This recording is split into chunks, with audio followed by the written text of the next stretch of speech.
Dalam keadaan baik, amin. Amin. Saudara, kita udah memasuki minggu kedua bulan Oktober. Dan tema untuk kita bulan ini adalah hidup seimbang ya. Yuk kita buka sebentar ayatnya saudara di Amsal 16 ayat 11. Amsal 16 ayat 11. Timbangan dan neraca yang betul adalah kepunyaan Tuhan. Segala batu timbangan di dalam pundi-pundi adalah buatannya. Dalam bahasa Inggrisnya dikatakan, honest scales and balances belong to the Lord. All the weights in the bag are of his making. Saudara, jadi itu tema kita bulan ini, hidup seimbang ya. Seperti yang saya katakan tadi bahwa hidup bersama Tuhan setiap hari itu kita belajar bersama dengan Tuhan ya. Jadi kalau saya boleh beroleh kesempatan sharing hari ini, bukan saya lebih jago, bukan saya lebih rohani, bukan saya juga lebih cakap daripada saudara semua, enggak sama sekali saudara. Tetapi saya juga masih banyak kesalahan, masih sering doa juga bolong-bolong saudara ya, iman juga sering goyang, konsentrasi kalau baca firman juga sering buyar. Tapi kita semua punya Tuhan yang luar biasa, yang panjang setia dan sabar membimbing kita semua, amin. Jadi kita siap belajar ya pada sore hari ini. Saya nggak akan lama-lama, tapi semoga apa yang saya sharingkan bisa jadi berkat buat saya dan saudara semua. Tapi sebelumnya saudara, saya mau kita pakai beberapa detik, 10 detik ini untuk kita bersyukur dengan hati yang bersyukur kepada Tuhan. Katakan dengan kata-kata saudara sendiri, katakan terima kasih saudara. Terima kasih buat apa saudara? Terima kasih buat keluarga yang ada di samping saudara. Terima kasih buat suami, istri, anak. Terima kasih buat keluargamu, terima kasih buat pekerjaanmu. Terima kasih buat ada tempat tinggal, ada makanan, ada kesehatan. Ayo saudara, katakan terima kasih dengan sungguh-sungguh di hadapan Tuhan. Amin. Ya katakan saudara, benar-benar katain. Terima kasih ya, terima kasih. Kenapa saya mau mengatakan gitu saudara? Karena emang Tuhan Yesus itu sungguh baik. Nah jadi waktu saya dikasih tema hidup seimbang ya, saya itu bingung, saya itu benar-benar bingung saudara. Apa ya yang harus saya sharingkan mengenai hidup seimbang ini saudara? Karena saya ini jauh banget lah dari hidup seimbang ya saudara ya. Kadang-kadang saya ngatur waktu aja belum becus saudara. Masih banyak waktu-waktu saya yang gunakan, saya habiskan justru mungkin untuk hal-hal yang kurang berguna saudara. Jadi selama seminggu ini saya udah mulai nervous saudara. Minggu lalu udah mulai nervous karena gak tahu mesti sharingnya gimana. Di subway kadang-kadang saya tanya Tuhan ini tuh mau ngomong apa gitu kan. Kemudian di tempat kerja kalau keingetan deg-degan lagi saya tanya lagi Tuhan mesti ngomong apa gitu kan. Tiba-tiba saudara dapat jawaban, dapat text message di HP saya saudara. Dan text message-nya itu datangnya dari siapa coba saudara? Dari Pastor Yongki saudara. Datang jauh-jauh dari dia ada di Indonesia, dia bisa teks saya saudara, ya kan. Biasanya Pak Yongki cuma teks ya temanya aja seperti hari ini hidup seimbang ya udah gitu aja nama ayat emasnya of course.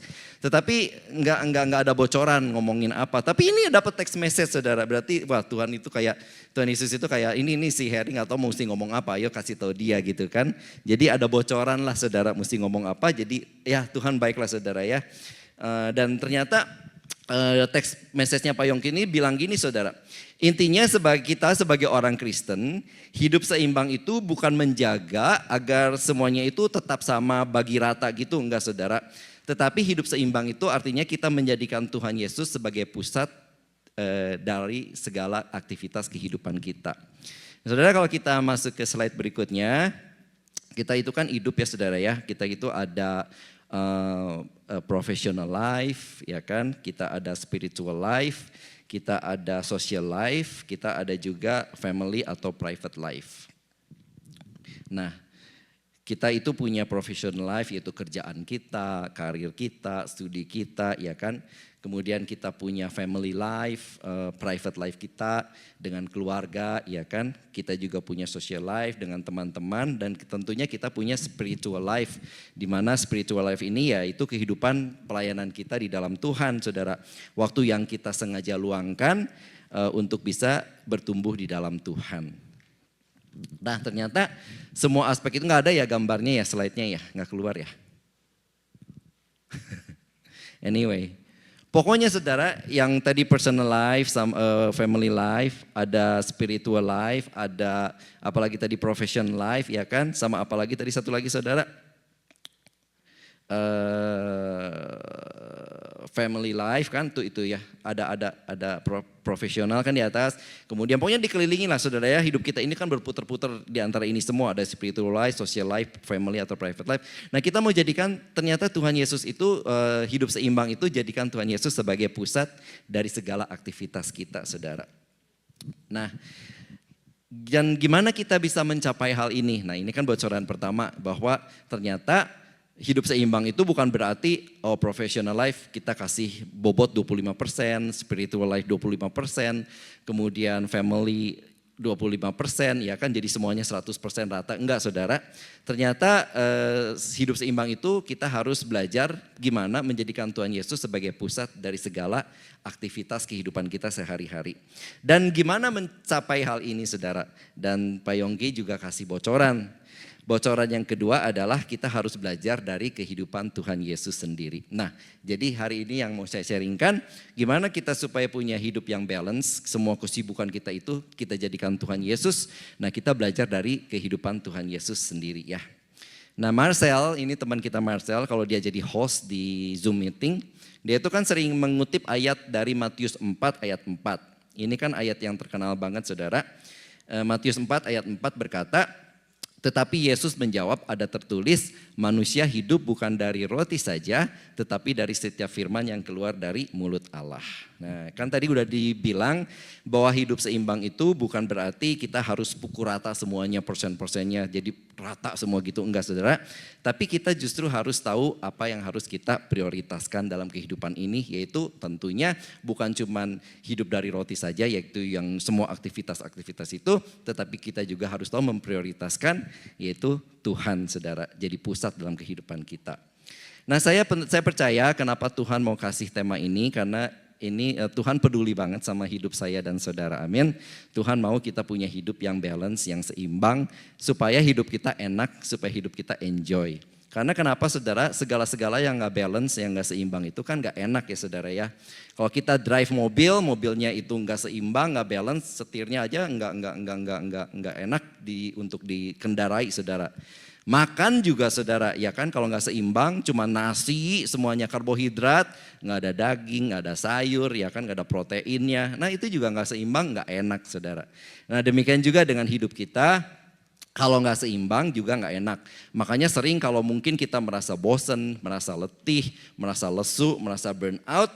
Nah mungkin itu tanda-tanda hidup kita belum balance, belum seimbang ya. Jadi mungkin titik fokus kita bukan pada Tuhan, tetapi masih pada hal-hal yang tadi itu saudara. Mungkin misalnya kita fokusnya mengejar apa yang kita inginin gitu kan. Apa yang buat kita puas, apa yang kita pengen punya gitu kan, yang kita kejar-kejar terus. Apalagi kan sekarang ini, zaman sekarang gak tabu ya saudara ya, orang di sosmed mengejar yang mereka mau itu udah biasa gitu kan, untuk diposting, untuk flexing gitu kan. Dan bilangnya, seperti saya aja misalnya, contohnya saya tuh seneng banget beli yang namanya kacamata hitam saudara ya. Jadi kalau tiap kali lihat, saya udah banyak di rumah saudara. Tapi kalau lihat yang baru saya bilang, ini mah terakhir lah, gak akan beli lagi. This is the last one, Tuhan aku promise Tuhan ini yang terakhir. Tetapi itu jadi yang terakhir enggak saudara? Enggak saudara. Nanti saya lihat lagi, beli lagi, bilang terakhir lagi. Tetapi itu terus saya kejar. Nah hal seperti itu akhirnya fokusnya gak balance saudara ya kan.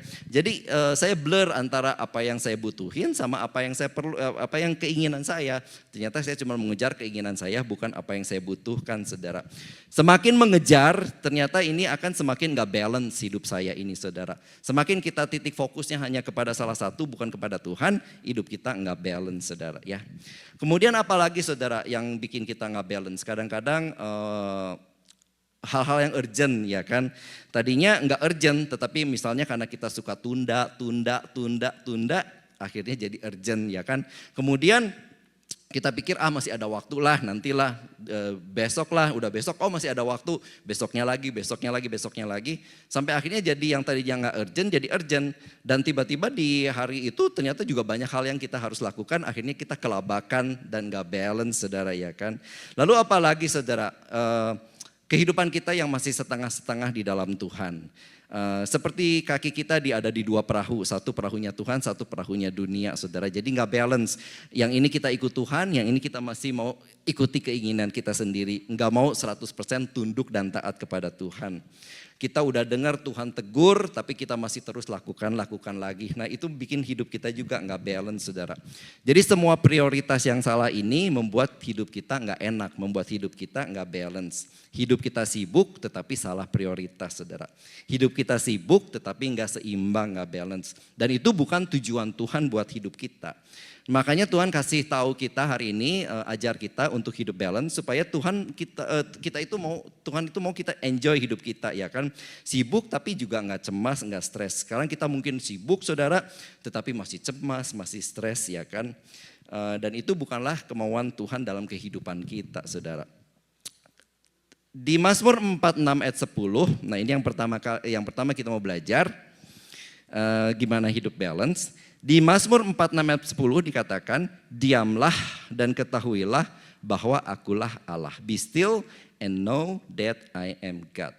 Tuhan gak pernah berkata, sibuklah terus dan ketahuilah bahwa akulah Allah saudara. Tuhan gak bilang gitu, tetapi Tuhan bilang diamlah dan ketahuilah bahwa akulah Allah saudara. Jadi dalam ayat ini pada saat kita diam, pada saat kita tenang, pada saat kita stop sebentar dari kesibukan kehidupan kita itu memfokuskan diri kita dan Tuhan bilang kita akan tahu siapa Tuhan, ya kan? Jadi kita akan sadar bahwa Tuhan itu benar-benar Immanuel, Tuhan yang ada dalam kehidupan kita, yang selalu menyertai kita senantiasa. Sebab sebentar, saudara, kalau kita nggak stop sebentar, nggak diam, saudara, dan kita sibuk terus, saudara. Kalau kita terlalu banyak sibuk, kita itu cenderung melupakan banyak hal, saudara, ya kan? Misalnya aja kalau kita terlalu sibuk dalam bekerja, saudara, kita bisa lupa makan, kita bisa lupa waktu, kita bisa lupa pulang ke rumah, ya kan? Dan kita bisa lupa Tuhan juga, saudara, karena kesibukan ini, saudara. Makanya Tuhan bilang untuk hidup balance, kita mesti belajar diamlah, tenang, saudara, ya kan? Diam dan tenang. Nah, jadi jangan ingat Tuhan kalau cuman pada saat kita ibadah seperti ini aja, atau mungkin cuman pada saat kita mau doa makan baru kita ingat Tuhan. Selebihnya kita sering lupa bahwa Tuhan beserta kita setiap detik dalam kehidupan kita. Semakin kita sibuk, semakin gampang kita melupakan Tuhan. Makanya firman ini datang kepada kita pada sore hari ini dibilang, diamlah dan ketahuilah bahwa akulah Allah. Saudara, tuntutan dan tekanan hidup kita kan semakin hari emang semakin berat ya kan. Apalagi kita tahu biaya terus naik dalam kehidupan kita. Transportasi naik, makanan naik, rent juga mungkin naik. Semua naik gitu kan ya saudara. Nah sebelum kita, nih udah khawatir nih kan, kita mulai khawatir. Semakin, gimana nih semua naik ya kan. Kita gak bisa diem, kita khawatir, kita kelabakan, kita lupa kita punya Tuhan. Kita dikatakan justru kita harus stop, kita harus tenang, kita harus jadikan Tuhan sebagai pusat dalam kehidupan kita kenal Tuhan, dan saya percaya Tuhan mau nyatakan rencananya untuk menolong kita, amin. Nah saudara, di Matius 11 ayat 28 sampai 29 dikatakan, marilah kepadaku semua yang letih lesu dan beban berat. Jadi bagi kita yang hari-hari ini merasakan letih, lesu, kayaknya bebannya berat, Tuhan bilang, aku akan memberikan kelegaan kepadamu. Marilah kepadaku, kata Tuhan. Tuhan akan memberikan kelegaan kepada kita semua. Kemudian ayat 29, pikulah kuk yang kupasang dan belajarlah padaku. Karena aku lemah lembut dan rendah hati. Dan akhirnya apa saudara? Jiwamu akan mendapat ketenangan, ya kan? Come to me all who are weary and burdened and I will give you rest. Itu bahasa Inggrisnya saudara. Ayat 28 ini bahasa Inggrisnya bilang I will give you rest, ya kan. Artinya Tuhan bilang ayo resting dulu, stop dulu sebentar saudara, ya kan. Stop dulu, berhenti dulu saudara dari semua kesibukanmu, ya kan. Dari semua kegiatanmu yang banyak banget itu, berhenti dulu dan belajarlah dari aku, kata Tuhan. Artinya belajarlah dari Tuhan, gimana Tuhan itu juga bisa stop dalam kegiatannya sehari-hari, dan Tuhan juga beristirahat dari kesibukannya sehari-hari, dan bagaimana caranya Tuhan beristirahat dalam kehidupannya sehari-hari. Dan kalau kita mau belajar saudara dari firman Tuhan, maka saya percaya kita semua akan mengalami perubahan dan transformasi yang Tuhan inginkan. Jadi mungkin hidup kita sibuk tetapi nggak akan sesibuk yang selama ini kita lakukan, ya kan saudara. Tidak akan terlalu sering stres dan frustasi lagi saudara. Tapi dikatakan kalau kita datang kepada Tuhan, kita akan mendapatkan ketenangan di dalam jiwa kita saudara. Yang artinya kalau di dalam ketenangan itu ada di dalam jiwa kita, apapun yang terjadi nggak ada yang bisa curi karena udah ada di dalam jiwa kita. Kalau cuman masih ada di pikiran ketenangannya, pikiran itu masih kadang-kadang diombang-ambingkan saudara. Nanti tenang, nanti nggak khawatir, tapi bisa khawatir lagi. Tetapi Tuhan bilang, Tuhan makasih ketenangannya itu bukan di pikiran kita, tetapi di jiwa kita supaya nggak ada yang bisa mencurinya saudara ya. Dan itu yang mau Tuhan berikan buat kita semua. Jadi ingat Tuhan itu kan bilang ya kan dia datang untuk memberi kita hidup yang berkelimpahan. Nah kadang kalau kita pikir hidup berkelimpahan itu selalu bicara tentang uang, tentang fulus ya kan saudara. Nah tetapi pada sore hari ini kita belajar bahwa hidup berkelimpahan juga adalah hidup yang seimbang saudara. Jadi yang pertama yang kita belajar pada sore hari ini kita mesti belajar diam dan tenang ya kan. Tuhan kalau kita baca Alkitab saudara, Tuhan juga selalu ada waktu untuk di tengah segala kesibukannya, dia ada waktu untuk menyembuhkan orang yang sakit, ada waktu buat teman-temannya, buat murid-muridnya, ada waktu bahkan bermain-main dengan anak kecil saudara. Tuhan gak terburu-buru saudara, nggak terburu-buru dikejar jadwal. Kita tahu dalam perjalanannya ke rumah Yairus, di mana anak Yairus yang perempuan itu sakit keras dan mau mati, Tuhan pergi mau mengunjungi rumah Yairus itu saudara, dalam perjalanannya mau ke rumah Yairus itu bertemu dengan wanita yang mengalami pendarahan, Tuhan juga stop, Tuhan juga dengan compassion berbicara dengan wanita itu saudara, berbincang-bincang ya kan, nggak bisa bicara nih, nggak bisa bicara, mesti cepet-cepet pergi, enggak saudara, Tuhan tahu bisa bicara dengan wanita itu saudara. Juga demikian waktu Lazarus, Tuhan Yesus mendengar bahwa Lazarus sakit dan meninggal ya kan. 4 hari Tuhan Yesus lamanya untuk datang ke tempat Lazarus bersama sisternya yaitu Marta dan Maria saudara. Padahal di dalam Alkitab dikatakan jelas sekali bahwa Tuhan Yesus sangat mengasihi Lazarus saudara. Tetapi kenapa telat ya kan, kalau mengasihi ngapain telat ya kan. Tetapi bukan karena Tuhan gak peduli, tetapi karena Tuhan memilih untuk menjalani hidup yang enggak sibuk dan selalu tergesa-gesa saudara ya. Dia memilih untuk enggak tertekan sama tuntutan orang, permintaan orang-orang ya kan. Tuhan tahu persis apa yang dia lakukan. Kalau saya kan kadang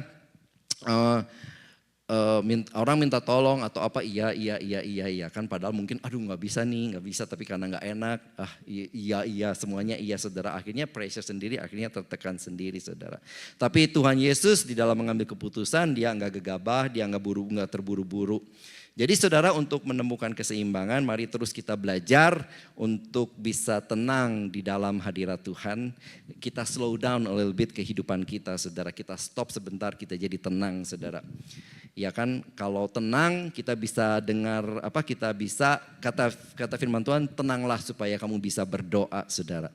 Saudara, kalau ada teman saya datang ke New York, kalau orangnya itu emang bisa jalan kaki, ya kan saya selalu bilang, aduh udahlah jangan naik Uber atau jangan naik subway terus kemana-mana naik subway, bentar-bentar naik subway. Saya bilang yuk kalau kita mau nikmati New York kita jalan kaki aja gitu, pelan-pelan jalan kaki dari satu neighborhood ke neighborhood yang lain. Dan saya bisa katakan, dia juga akhirnya bisa merasakan, oh iya neighborhood yang ini kok beda dengan neighborhood yang ini, energinya bisa dengerin orang banyak bicara berbagai macam bahasa, toko-toko detailnya juga bisa dia lihat dengan tenang, berjalan pelan-pelan, akhirnya mereka juga enjoy bisa melihat keunikan kota New York saudara. Nah demikian juga kita saudara dengan Tuhan, kalau kita mau belajar tenang, Dan kita akan temukan kasih Tuhan itu secara detail dalam kehidupan kita masing-masing. Amin. Gimana kita bisa slow down saudara? Ketika sekitar kita itu, kehidupan kita itu kan semakin hari semakin melaju dengan kencang ya kan. Kemarin puji Tuhan saya sempat pulang ke Indonesia. Dan untuk pertama kali saya dari Jakarta ke Bandung naik kereta Wus saudara ya kan.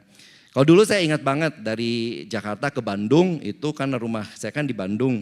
Jakarta ke Bandung itu dulu bisa sampai 5 jam ya kan karena harus lewat puncak bahkan kadang-kadang lebih saudara. Tapi kemudian udah gitu kan dibangun jalan tol bisa lebih jadi 3 jam, 2 jam setengah kalau nggak macet. Tetapi kemarin ini luar biasa saudara, benar cepat banget saudara ya kan. Cuman 30 menit saudara. Tiba di stasiun Bandung tapi yang agak pinggiran. Kemudian saya naik di continue dengan dia bilang kereta kecilnya lah saudara ya. Sampai ke pusat Bandungnya itu ditambah 15 menit. 45 menit saudara Bandung saya nyampe, dari Jakarta saya nyampe ke Bandung. Di Bandung udah dijemput, cepat sekali pokoknya saudara ya. Karena segalanya makin cepat, Sedangkan firman Tuhan bilang kita mesti slow down, mesti tenang saudara ya kan. Sedangkan tuntutan hidup kita semakin hari semakin cepat. Ekspektasi orang pada kita semakin tinggi saudara. Kita sepertinya mendorong untuk kerjain semua serba cepat saudara ya. Kita bergerak mesti lebih cepat saudara, bekerja lebih cepat, kita maju lebih cepat. Pokoknya semuanya serba cepat saudara. Dituntut untuk menyelesaikan lebih banyak dalam waktu yang lebih sedikit ya kan. Nah bagaimana kita bisa berhenti saudara ya kan. Mau gak mau harus kita ambil keputusan diri kita sendiri saudara. Justru pada saat kita mau taat, mau melakukan firman Tuhan, kita jadi tenang. Ingatkan diri kita bahwa Tuhan adalah pusat dalam kehidupan kita, maka kita akan mengatasi semua persoalan yang kita alami, burden yang kita alami menjadi lebih baik dan waktunya juga menjadi lebih cepat saudara. Nah saya mau ambil contoh dari kehidupan saya saudara, boleh ya. Mungkin pernah saya sharingkan tetapi saya mau sharingkan lagi karena saya pikir ini relevan saudara. Jadi dulu beberapa tahun yang lalu lah ya kan. Karena hobinya shopping jadi gesek kredit card, akhirnya tahu-tahu membengkak dan akhirnya saya nggak bisa bayar saudara ya.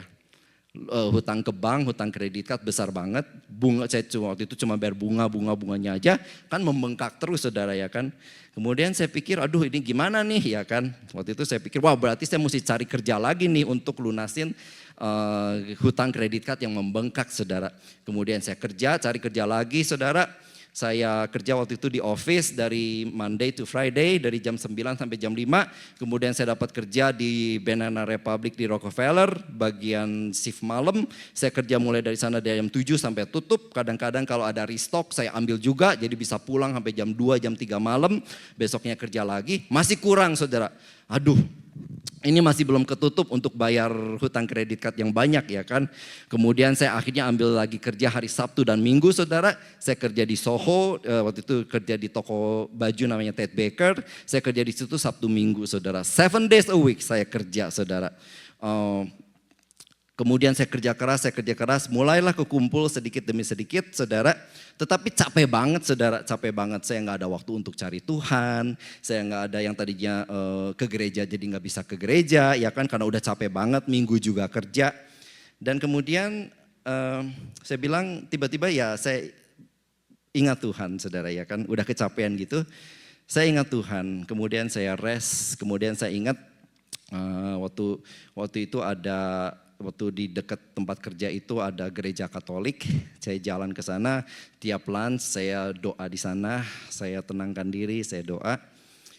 Cuman beberapa lama saudara ya, kemudian tiba-tiba bos saya yang di office bilang, aku punya project katanya, tapi nggak tahu siapa yang bisa aku percaya. Kamu mau nggak lakuin? Aku bilang apa? Ya, akhirnya kita diskusi mau.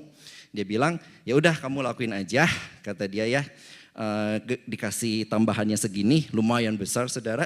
Kemudian cuma 1 jam ekstra, jadi 1 jam ekstra dari Monday to Friday. Kemudian saya pikir ya udahlah Tuhan udah kasih, saya lepaskan kerja yang di Banana Republic, saya lepaskan kerja yang di Ted Baker saudara. Dan benar Tuhan ternyata apa yang ekstra itu pas banget untuk bayar saya cicilan-cicilan terus. Dan saya bayar, saya kerja dan akhirnya lunas saudara. Udah lunas, proyek yang itu juga selesai saudara. Itulah cara Tuhan, saudara. Kadang kita pikir, duh gimana, nggak akan beres. Tetapi pada saat kita rest, pada saat kita benar-benar cari Tuhan, tenang, Tuhan kasih jalan jauh lebih cepat daripada yang saya pikirkan, saudara. Ya, jadi slow down, saudara. Stop, fokus, kenali siapa Tuhan, saudara. Waktu kita slow down, kita bisa belajar, kita do less in order to do more. Justru pada saat kita fokus, kita slow down, tenang di hadapan Tuhan, kita bisa lakukan lebih banyak daripada yang kita bayangkan, saudara. Dan kalau kita tentu dengan tuntunan Tuhan yang luar biasa, saudara. Dan kalau pada saat kita slow down, kita tenang, kita juga bisa lebih dengar suara Tuhan. Kita juga bisa lebih peka terhadap suara Tuhan. Saya senang banget di kitab Raja-Raja pada saat Tuhan mau bicara ke Nabi Elia, saudara. Tuhan bilang kepada Nabi Elia, ya, oh aku mau bicara kepada kamu. Jadi Nabi Elia nunggu, saudara. Dan kemudian di dalam firman Tuhan dikatakan ada angin besar dan kuat. Angin besar dan kuat yang bisa membelah gunung dan memecah bukit, kata firman Tuhan. Dan Elia nunggu, wah ini pasti dahsyat banget, ini pasti ada Tuhan di sana. Tetapi Tuhan gak ada di sana, saudara. Setelah angin itu yang kuat itu lewat, datanglah gempa, saudara. Ya kan, gempa. Kemudian Elia pikir, wah ini pasti gempa, Tuhan ada di sana. Ya kan, wah bunyinya gemuruh, gempa, saudara. Tetapi Tuhan gak ada di sana, saudara. Kemudian setelah angin, setelah gempa, firman Tuhan berkata datanglah api, saudara. Wow, api, saudara, ya kan, luar biasa heboh, saudara. Kemudian Elia bilang, wah ini pasti kan Tuhan luar biasa, pasti Tuhan datang dalam bentuk api, ya kan. Tetapi firman Tuhan juga berkata Tuhan tidak ada di sana, saudara. Kemudian setelah itu yang keempat datanglah angin yang pelan, yang sepoi-sepoi, yang gak ada suara, yang lembut banget, saudara. Dan ternyata Tuhan berbicara di tengah angin yang sepoi-sepoi itu, saudara. Artinya, saudara, suara Roh Kudus itu masih suara yang sangat lembut, saudara. Kalau hidup kita terlalu bising, hidup kita gak bisa tenang, kalah suara Roh Kudus itu, saudara. Mau bicara pun kita gak bisa dengar, saudara. Kita gak bisa peka. Kalau kita gak mau tenang, kita gak mau slow down. Jadi yang pertama, saudara, mau balance, kita tenang dan diam, kenalilah siapa Tuhan kita. Amin. Yang kedua adalah apa yang kita lakukan ini, sabat, saudara. Kita terus, saudara, ikut kebaktian hari Minggu ini, saudara, ya kan, karena Tuhan juga berhenti pada hari ke-7, saudara. Kenapa Tuhan berhenti? Karena dia juga ingin menikmati ciptaannya, saudara, yaitu dia ingin menikmati ciptaannya terutama dengan kita, saudara, dengan manusia, saudara. Kita itu kan diciptakan untuk bersekutu dengan Tuhan, untuk memuji dan menyembah Tuhan di dalam roh dan kebenaran. Kita diciptakan untuk dikasihi dan dicintai oleh Tuhan. Dan oleh karena itu di hari Minggu ini, saudara, kita khususkan, kita terus lakukan supaya balance, supaya mungkin dari Monday to Friday agak melenceng, kemudian hari Minggu kita dibenerin lagi, kita dibimbing lagi, kita dituntun ke jalan yang benar lebih lagi, saudara. Karena kalau kita baca Tuhan Yesus sendiri kalau hari Sabat dia ada di bait Allah, dikatakan kan, dia di sana menghabiskan waktunya di bait Allah untuk menyembah dan kemudian mendengarkan firman Tuhan dan kemudian juga berdoa, saudara. Demikian juga dengan kita, terus lakukan apa yang kita lakukan saat ini, ya. Terus kita hari Minggu rajin datang ke gereja supaya pikiran kita difokuskan lagi, saudara. Diingatkan lagi, difokuskan, diarahkan, dibimbing lagi di jalan yang benar. Supaya besoknya kita udah fully charged. Monday kita fully charged, siap bekerja lagi, saudara. Mungkin tuntutannya sama, jobnya sama, mungkin bahkan job loadnya makin berat. Tetapi seperti kata Tuhan bilang, yang letih lesu datang kepadaku, aku memberikan kelegaan, ya kan. Dan menjadi lebih ringan, kata Tuhan. Dan kita itu yang kita rasakan, saudara. Walaupun mungkin masih sama semuanya, saudara. Tetapi kalau kita benar-benar datang resting di dalam Tuhan, maka kita akan mendapatkan kekuatan supranatural. Ya, jadi hidup lebih mudah, lebih enjoy, saudara. Dan akhirnya kita bisa menemukan keseimbangan yang Tuhan bilang, saudara. Kemudian yang ketiga adalah apalagi yang kita bisa pelajari. Yang pertama tadi diam tenang, ketahuilah Tuhan. Yang kedua kita terus lakukan ibadah hari Minggu, hari Sabat, saudara. Lalu apalagi yang bisa kita pelajari dari kehidupan Tuhan Yesus. Kan Tuhan Yesus itu selalu bergerak, ya saudara, ya. Selalu bekerja dan bergerak dalam pelayanannya, dalam kehidupannya. Dan apa yang Tuhan lakukan itu selalu hasilnya baik, selalu luar biasa. Markus 3 ayat 37 berkata begini, saudara. Mereka takjub dan tercengang. Jadi banyak orang itu takjub dan tercengang dan mereka berkata, iya, yaitu Tuhan Yesus, menjadikan segala-galanya baik. Yang tuli dijadikan mendengar, yang bisu dijadikannya berkata-kata. Jadi semua orang itu kagum banget sama Tuhan Yesus karena apa yang dia lakukan segala-galanya baik, saudara, ya kan. Jadi orang itu banyak takjub, banyak mengasihi Tuhan Yesus karena ya luar biasa apa yang Tuhan Yesus lakukan semuanya baik, saudara, ya kan. Nah, demikian juga dengan kita, saya percaya saya dan saudara juga mau melakukan apa yang kita lakukan itu hasilnya segalanya baik, amin. Nah, apa kuncinya saudara Tuhan Yesus bisa segala-galanya baik? Ada di Lukas 5 ayat 15 sampai 16 dikatakan, tetapi kabar tentang Yesus semakin jauh tersiar dan datanglah orang banyak berbondong-bondong kepadanya untuk mendengar dia dan untuk disembuhkan dari penyakit mereka. Jadi Tuhan Yesus makin populer, makin banyak orang datang, makin banyak tuntutan dalam kehidupan Tuhan Yesus. Oh Tuhan sembuhkan aku, Tuhan berkati aku, Tuhan aku minta dibebaskan dari ini, dari itu. Pokoknya semuanya datang, ya kan, tuntutannya makin banyak. Makin banyak orang datang, makin banyak orang datang. Tetapi apa yang Tuhan Yesus lakukan? Ayat 16 berkata, akan tetapi ia mengundurkan diri ke tempat-tempat yang sunyi dan berdoa. Jesus often withdrew to lonely places and pray. Saudara, yang ketiga supaya kita itu balance juga, saudara, ikut kita belajar dari ayat ini. Pada saat tuntutan hidup kita makin tinggi, makin hektik, saudara, ya kan. Di firman ini dikatakan seperti Tuhan Yesus, dia mengundurkan diri ke tempat-tempat yang sunyi dan berdoa. Saudara, kita juga bisa seperti itu, saudara. Justru pada saat kita stres, pada saat kita frustasi, kita bisa mengundurkan diri ke tempat-tempat yang sunyi. Bukan berarti kita mesti cari tempat yang gak ada orang atau ke hutan atau enggak saudara. Di kantor saudara, saudara bisa ke tempat, mungkin di tempat duduk saudara, ya kan, bisa berhenti bekerja sebentar, kemudian doa sebentar aja, saudara, sejenak di hadapan Tuhan. Mengundurkan diri dulu dari semuanya, saudara, ya kan, mengundurkan diri, doa. Kalau saya seringnya ke kamar mandi, ya kan, kalau misalnya lagi hektik banget, saya datang saya pergi ke kamar mandi, cuman 1 menit, 2 menit, ngomong aja sama Tuhan apa yang saya alami, apa yang saya rasakan, ya kan, itu balik lagi kerja, saudara, beda rasanya, saudara. Dan itu kata Tuhan Yesus, dikatakan Tuhan Yesus juga makin banyak tuntutan orang datang kepada dia semakin sering mengundurkan diri ke tempat-tempat yang sunyi dan berdoa. Saudara, ini jadikan kebiasaan buat hidup kita juga, saudara. Semakin banyak berisiknya hidup kita, saudara, ya kan, banyak suara di hati kita, banyak bisikan-bisikan yang menakutkan dalam kehidupan kita, dalam pikiran kita. Yuk kita withdraw ke tempat yang sunyi. Mungkin kalau misalnya di rumah saudara, saudara bisa pergi ke kamar saudara sebentar aja, saudara berdoa, katakan apa yang saudara rasa. Di tempat kerja seperti saya tadi bilang, mungkin bisa pergi ke kamar mandi atau di tempat duduk saudara, di office. Pokoknya withdraw yourself dari semua kebisingan, keramaian, berdoa, saudara. Jadikan gaya hidup, sering-sering lakukan ini, saudara. Karena Tuhan Yesus juga sering, begitu tuntutannya makin banyak, dia withdraw himself, pergi ke tempat-tempat yang sunyi dan berdoa, saudara. Pada saat Tuhan Yesus mengundurkan dirinya itu, saudara, menarik dirinya, dia hanya dirinya sendiri, sendirian dengan Allah Bapa, ya kan.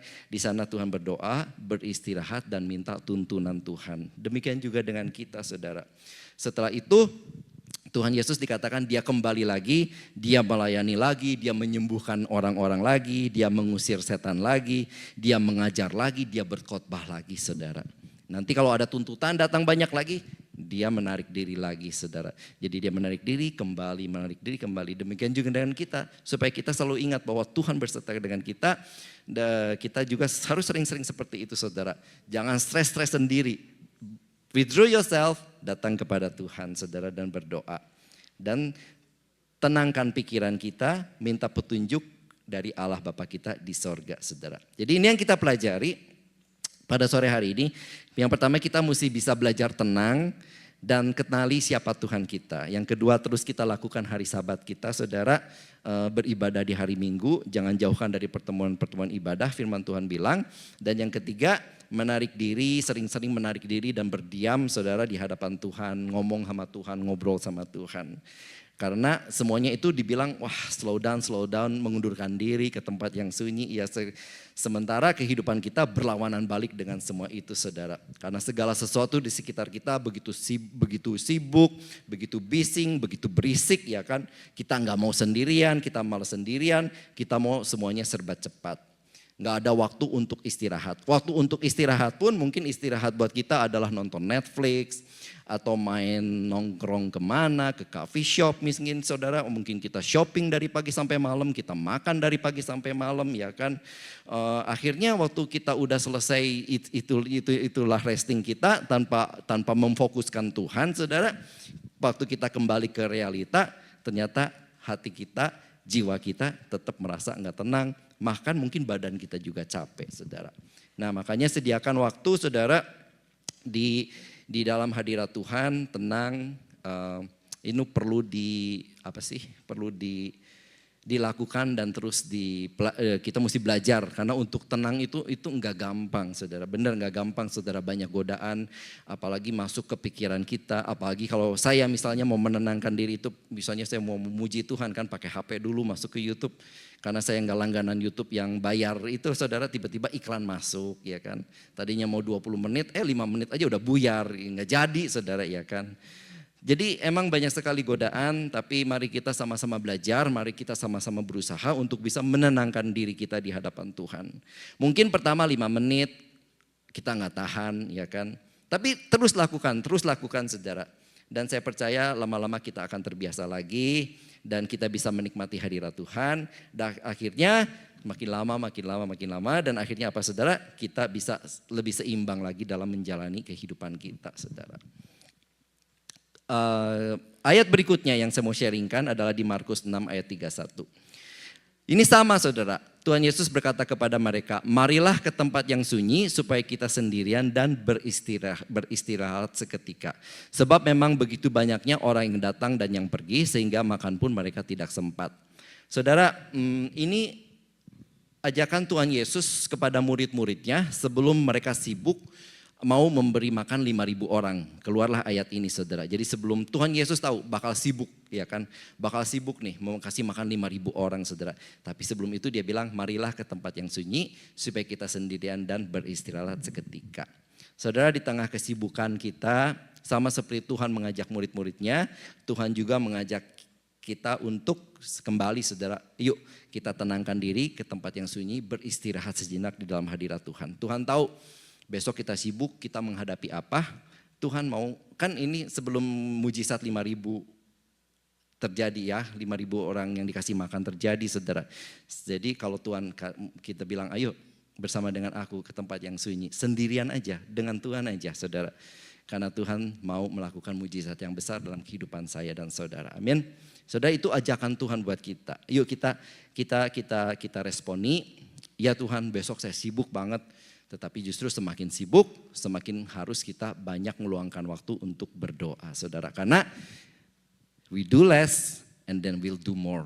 Karena berdoa itu mengerjakan banyak hal yang luar biasa saudara.